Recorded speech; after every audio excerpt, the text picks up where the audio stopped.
What's up guys, welcome back to the channel, and today I'll be bringing you a brand new reaction video. Day 2 of Road to Daytona. It's not long at all now until the Daytona 500 race. A few of you guys have been asking in the comments as well, will I be doing a watch along? I will be, guys. Again, no footage will be shown, but I will be doing a watch along. Very keen for that, my first ever NASCAR race, so I hope to see you guys there on Sunday. Now, today's video, suggested by NASCAR National, I'll put his comment on the screen now. How and why Denny Hamlin is a 2021 Daytona 500 favourite. Is it pretty obvious or is it not? Just going off, hear me out. He's won 2 in a row. He's going for the three-peat. If he's won 2 in a row, the last 2, he's got to be favourite, hasn't he? Let's see what this video is all about, though. It's by the Iceberg. I think I've checked out one of his videos before. They're pretty sick. Hit that like button if you're new around here, guys. I'd really appreciate it. Try and hit 50 likes on this video and smash that subscribe button as well if you're new around here. Let's get into it. From a sideways glance, the statement that I have asserted with the title of this video seems like a no-brainer. Yeah. Denny Hamlin has won the last 2 Daytona 500s and is also about as good at the Talladega Superspeedway. With 5 Superspeedway wins in his career, all coming from 2014 onward, he clearly is the best drafter in NASCAR right now. This is an impressive feat, seeing the drafters he's been up against since 2014. And in this time, in the 28 Superspeedway Cup races from 2014 to now, he has scored all 5 of his wins at the 2 tracks, 13 top 5s and 16 top 10s. Wow, not too bad. And again, every time I've reacted to the Daytona crashes or the Talladega closest finishes, Hamlin's always been there or thereabouts, if not winning them. So I can definitely agree with that. But it wasn't just this span of time that offered a glimpse of just how good he was at drafting. Last lap in the Budweiser shootout. Wow, this is old school, bad quality.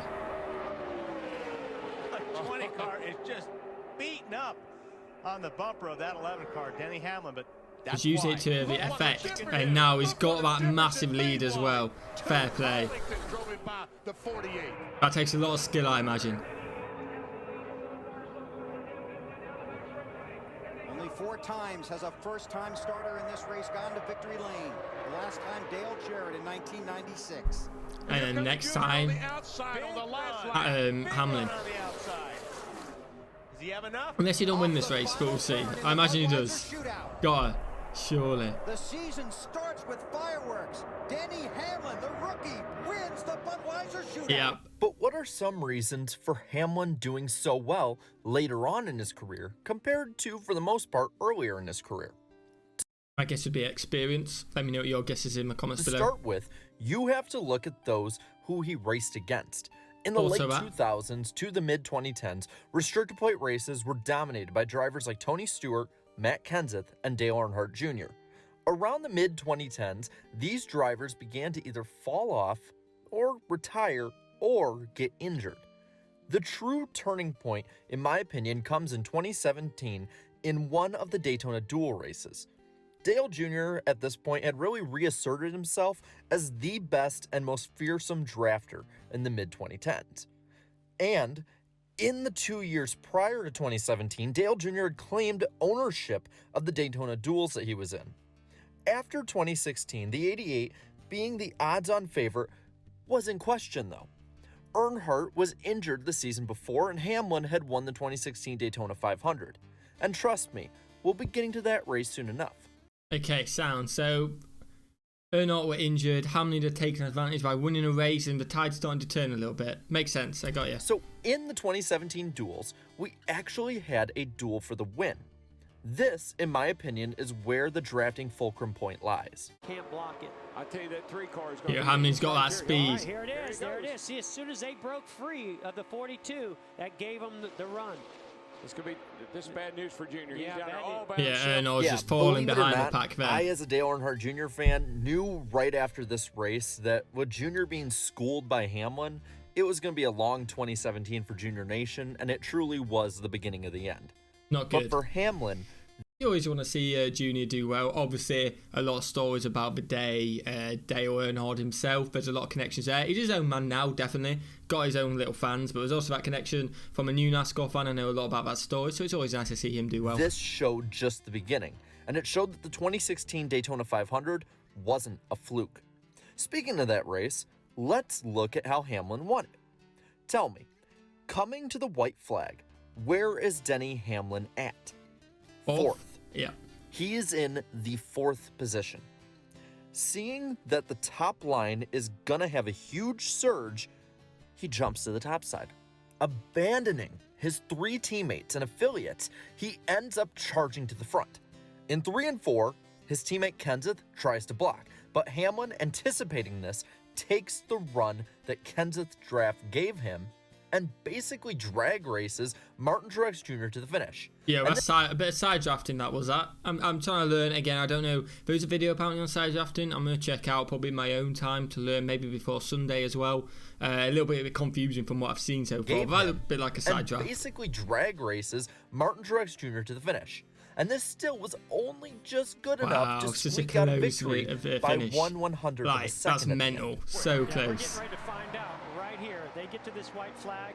You watch. If they're going to make a move, it's going to happen just after this white flag. I think it'll happen off turn 4. Here goes Hamlin up high. Here comes the 20 of Matt Kenseth. Can't do it. No, he just doesn't have enough of a push. He's going to have to back up to that car behind him and get that push, but he's trying. He wants that 4 car to help him. Here he goes. Next flag ends the race. I just don't think he can do it from the outside. He might be able to get up to 3rd, maybe 2nd. I just don't know if he's going to get all the way up to the lead. Commentators, I don't know what they're on about. Hamlin knows what he's doing. Turn 4, but I just don't see him being able to pull it off. He's getting a big push. He's getting a big push. He's coming. He's going for it. Up to 2nd.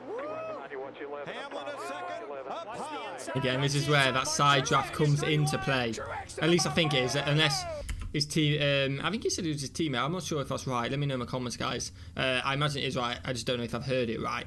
But so he either swerves out of the way, or it's a side draft I was talking about before, and just gets the slingshot and drag races in. Love it. Saves it. Here they come to the line. This is the finish of the Daytona. And then the super close finish. So many fans there. Love that. Love that, man. This is all due to Denny Hamlin maturing as a driver. And this materializes, I did say experience, maturing, experience, exact same thing. In tandem with the immense increase in driver patience from Hamlin. He didn't jump out until the moment he absolutely needed to, and in the end, it got him his first Harley J. Earl trophy. This is in stark contrast to his 2019 Daytona 500 victory. The 2019 500 used a different kind of aero package for Daytona and Talladega that they did in 2016.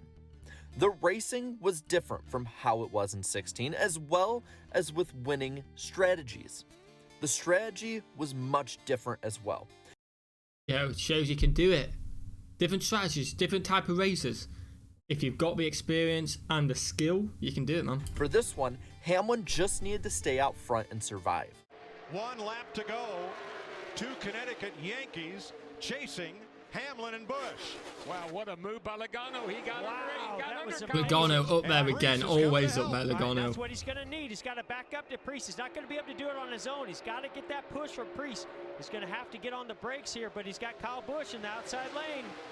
Logano and Priest grew up together at the quarter midget tracks in Connecticut. And Logano looks low. Top lane gets spilled.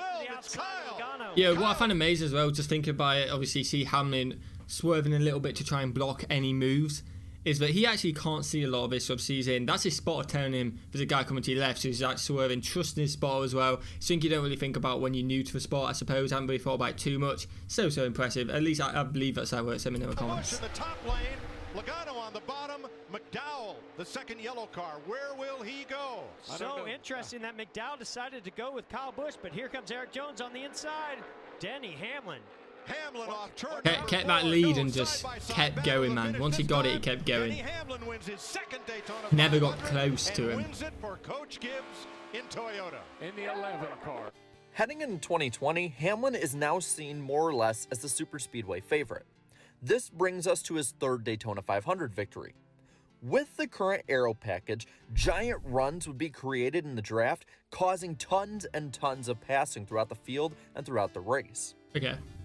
For a good historical reference, you can look back at the early 2000s pack racing and packages, the same ones that drivers like Dale Jr., Jeff Gordon, and Tony Stewart excelled at, as ones that are like this.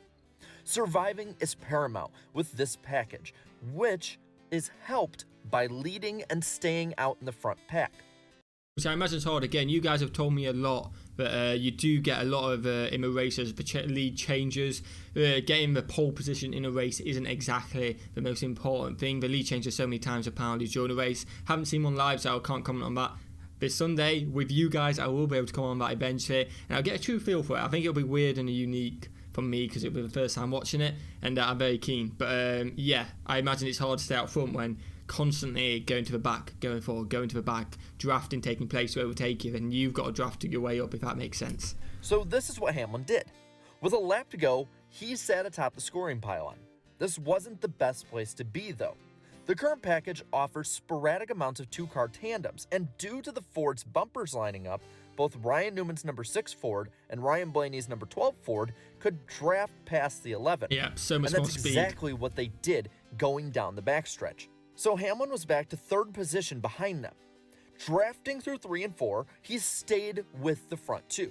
So when the two leaders got together in front of him, he was there to strike. Still green, and here they come. And here comes Blaney. Ryan Blaney up behind Ryan Newman, trying to get him to Hamlin. Newman backed up to Blaney. Yeah, big run coming. It's mental as well how much speed the drafting gets. I completely get why, but it's mental. Let's look at the speed compared to like drafting. Nothing Denny Hamlin could do. What can Ryan Blaney now do? But then Hamlin takes advantage, you see. He then drafts on him. Instead of falling behind, he's like, nah, held to it. I'm going to draft as well. And he has an opportunity to slingshot himself out.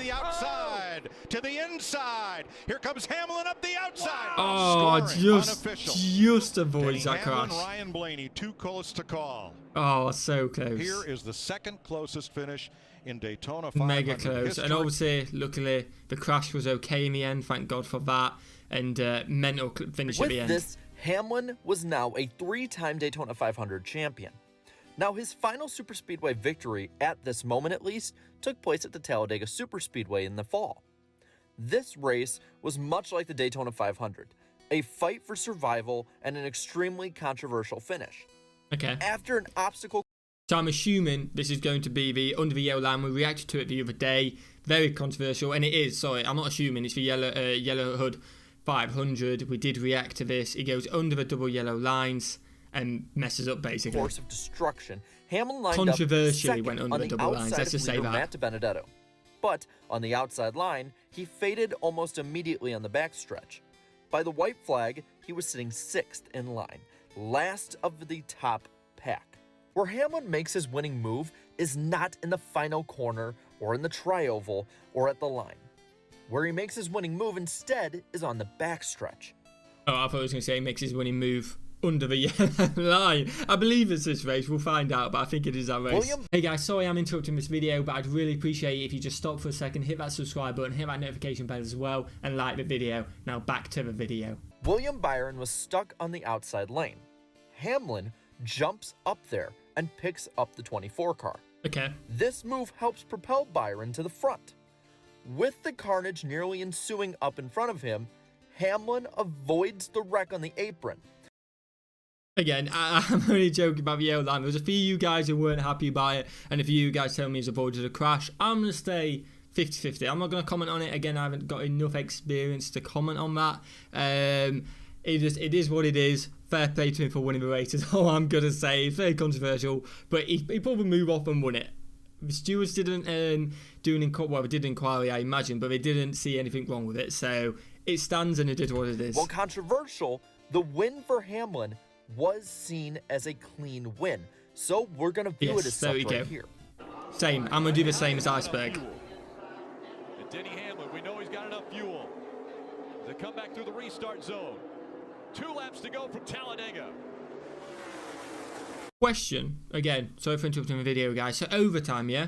2 laps to go. We just said they know that Hamlin's got enough fuel. So if there's a crash, can you fuel up during the caution period and then the restart of overtime, or does it has to be your car have to have the same amount of fuel as what you had when the crash happened? I assume it's the same amount of fuel as when the crash happened because it'd be an unfair advantage, I guess, to people pitted at some point and drop back because of pitted. If that makes sense, let me know in the comments, guys. I'd really appreciate that.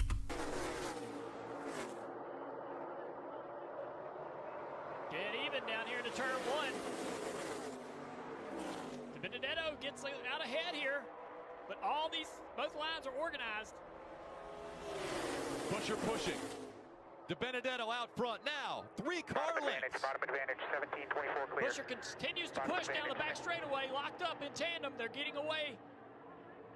Can they stay in tandem? They almost have to now. They've gotten so far out in front. If they don't, Yeah, Hamlin's fallen quite far behind though, to be fair, in this race. I didn't know he'd fallen quite far behind in the overtime at least. Is there enough fuel in either one of these 2 cars out front? I'm guessing it is what I said about the fuel. You have to have the same as when you crash, because we're asking if there's enough. Surely if they didn't have enough, they'd have filled it up if I was allowed to. So I assume that is the case. Byron being able to pull up to the 17, going to get on the quarter panel. That's going to pull the 17. Yeah, okay, this is where you can see Hamlin in the background starting to get that draft. This is where you see him on the inside in a minute. Jones is now going to push to 21. Now it's a matter of how long.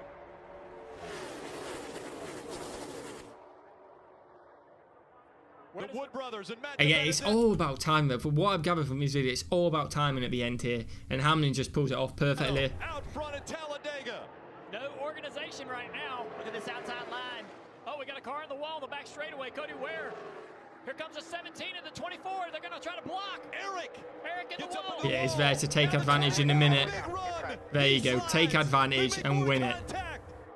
So close though, 3 wide, beautiful man. Side draft coming from the 24 car. Denny Hamlin, William Byron through the triangle. So close. And as they go across the Oh, we obviously know Hamlin wins it, but so close. We did this reaction. If you want to see this reaction first time, guys, the other day, go and check out that video. I have done it. Just search Beasley and then the Yellowwood 500 Talladega, and it'll come up, radioactive. gets the nod. I think with the same package used in the 2021 Daytona 500 that was used in the 2020 Superspeedway races, it is logical to suspect that Denny Hamlin is going to be the sole man to beat in the 63rd running of the Great American Race. But that's just my opinion. Granted, based on some facts and some examples, but still an opinion. So now, I want to hear what you think. Is Denny Hamlin the favorite for the 2021 Daytona 500, or is another driver? And if so, who do you think that is? Let me know down in the comments below. And while you're at it, leave a like on this video, share this video, and subscribe to my channel for more great NASCAR content. And until next time, have a good one. Well, my opinion, guys, on what he was just saying at the end there, I want to listen to it all, just make sure I call it all. I would say Hamlin has to be favourite, doesn't it? Not the fact that some people might go, oh, he's got a faster car, he's a better driver, whatever. I think the fact that he's won 2 Daytonas in a row, no matter what, he has to be a favourite. I get his opinion, and you may have the opinion, any of you guys may have the opinion that this driver's better, this driver's going to win. It doesn't take away the fact that Hamlin has to technically be the favourite, even though you don't think he's going to win, if that makes sense. So let me know in the comments who you guys think are going to win. And where do you think Hamlin's going to finish? Do you think he's going to be up there like he normally is, or do you think he's going to drop behind this time? I have Kevin Harvick. I did a live stream. It was a number of likes I had. I think it was 29 likes. Isn't a number 29 driver anymore. But apparently Kevin Harvick was 29, was the last number 29 driver. Hashtag number 4 now. So Kevin Harvick's bringing home the Daytona 500, I can tell you that. That's my prediction. Let me know your prediction in the comments below, guys. And like I said, smash that like button, I'd really appreciate it. Let's try and hit 50 likes on this video, and have a fantastic day. Peace.